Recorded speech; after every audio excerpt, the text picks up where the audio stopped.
Hello, welcome to the Quilt Addicts Anonymous Block of the Month series. Today we're doing the April block and I'm Stephanie Setting.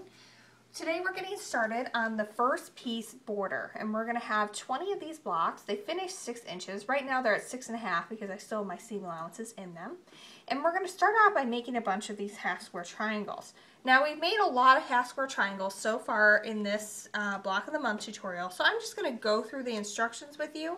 If you need further instruction, go ahead and check out some of the previous videos, or I have one that's specifically on how to make half square triangles from squares. So the first thing you want to do is you want to draw a line from point to point on the wrong side of your neutral fabric, and then you want to lay it right sides together with your teal fabric. Then you're going to sew a scant 1/4 inch away from the line on either side of that. Then you're going to cut them apart on that line that you drew, and that creates your 2 half square triangles. And you're going to press them open with the teal side being underneath so that it looks like that. Then you're going to trim them to 2.5 inches square, and that'll help ensure you have nice points and flat blocks. So now I've got this block already laid out for you to put together, and I like to lay it out right next to my sewing machine because then that minimizes the chances that I'm going to sew something together in the wrong spot. So what I'm going to do is start sewing these together, and essentially we're putting together a 9-patch unit. And so what I like to do is just flip one row over to the next, arrange my points, and I kind of keep the side pinched that I'm going to sew on so that way I don't have to use a pin to remind myself. And now I'm just going to sew down in that first row. And now I'm just going to do the same thing with the next row. Flip it, the far row onto the middle, and line my points up. And again, I'm keeping that edge pinched that I know I need to sew, so that way I don't have to pin anything.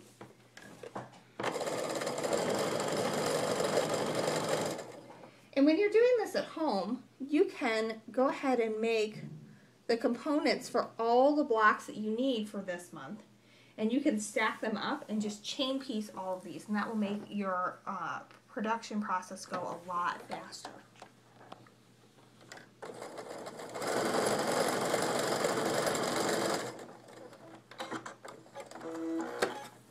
So when you're done, you can go ahead and cut those apart at the seam lines, and then we're going to press them open. And we've got some specific ways that these things need to be pressed to help make your seams come together. So what we want to do is we always want to have the purple side facing up, no matter what row it's on. So I'm going to set my seam, and then I'm going to open up this block and just press that open gently. And then I'm going to do the same thing with the next one. I always have my purple up. And because that purple alternates its placement in the block, we're going to be able to have seams that butt up real nicely against each other when I go to put this together into rows. So now what I'm going to do is I'm going to take these back over to where I have my block originally laid out. And I'm going to lay it back in place. And I do this because it's really easy to accidentally flip something the wrong way, and then your block would look really goofy and you'd have to rip things out. So I like to just double check that everything is the way it needs to be in between each construction step. And when I'm doing 9 patches, I also will then flip this around. So now I have my 2 pieces that I just pieced on the left side, my left and your right, and then I have the ones I need to piece still, this 3rd row here.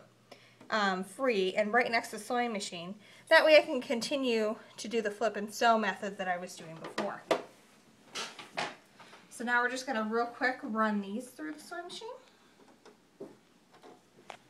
And if I really don't like to pin, and if you're like that, then this is something where you can really avoid using them. as long as you're careful in the lining up stage. So I'm just grabbing these and I'm lining up my points. And once I'm happy with that, I kind of keep them pinched and then until I'm putting it under the presser foot. And then everything will be nice and lined up. You don't have to pin anything. Got one more here. This block really goes very fast. Before you know it, you're going to be done with your border.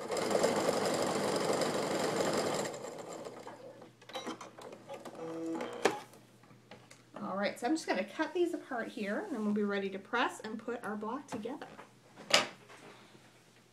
So again, I'm going to always have the purple so that I'm pressing the seam underneath it. And that does a couple things. One, it will ensure that we have those seams butting up nicely against each other. And it'll also prevent your quilt from having shadows when you're done putting it together. And what that means is if you have a seam that you press underneath a lighter fabric instead of the darker fabric like we have in this case, then when you're done quilting it, sometimes that darker fabric shows through and creates a shadow. We don't want that.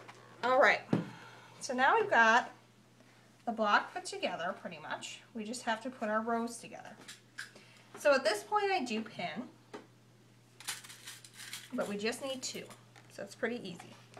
Now we talked about butting our seams up before as we go through this. Now I've got it so we press to the purple, so we have a seam going to the right and a seam going to the left.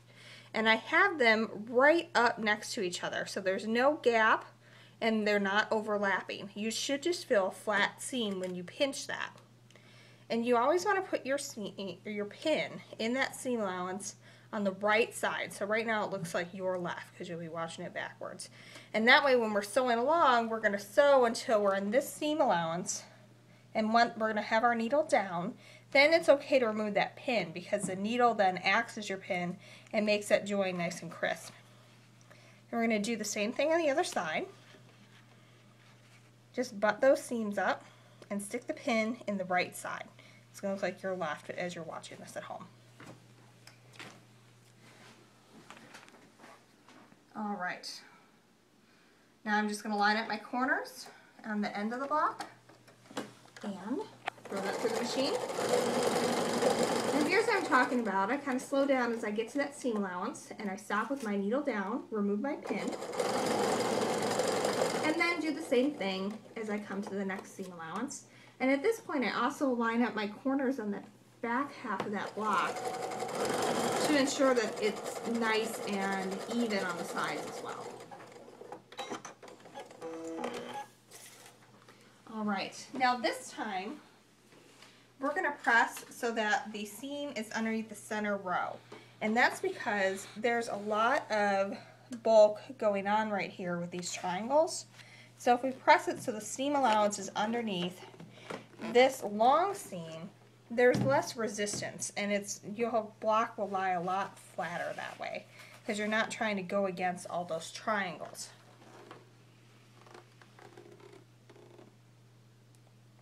Just hold that down for a second. Line the block up again so you don't end up with something funny going on like that and have to rip out. And again, you just want to butt up your seams. And I kind of just press them together. Like I will pull them towards each other until I'm pretty confident that they are where they need to be. And really, if you're having trouble with this, you almost can close your eyes and feel it. Because this is something that you do by feel more than you do by touch.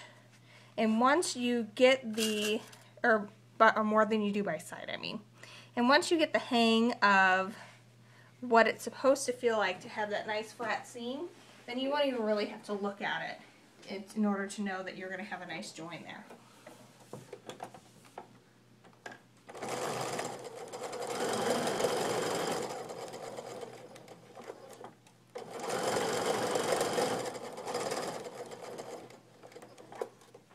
Line up my last corners here.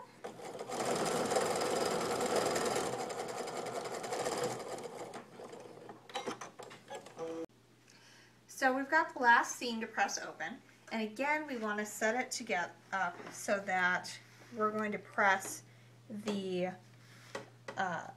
seam allowance under the middle row, and that's because with these half square triangles, there's a really bulky seam right here, and your block is going to lay a lot flatter if you press it under the middle row where there isn't as much going on. Just give that one last good press, and then your block is done. And again, we've talked about this in the other videos, but if you are seeing about 1/4 of an inch where your points are coming in on these half square triangles, that means you did it correctly, because we still have a 1/4 inch seam allowance that we have to get in there when we attach these blocks to the one next to it. So this is your block for April. Next month we're going to do the other block that goes in the first piece border that goes around our center medallion that we finished last month. And thank you so much for following along with the Quilt Addicts Anonymous Block of the Month series. Go to quiltaddictsanonymous.com and click on the Block of the Month tab to get the pattern download from Craftsy, as well as the cutting instructions and the fabric requirements for this quilt. And it's all free, and thanks so much for following. Happy quilting!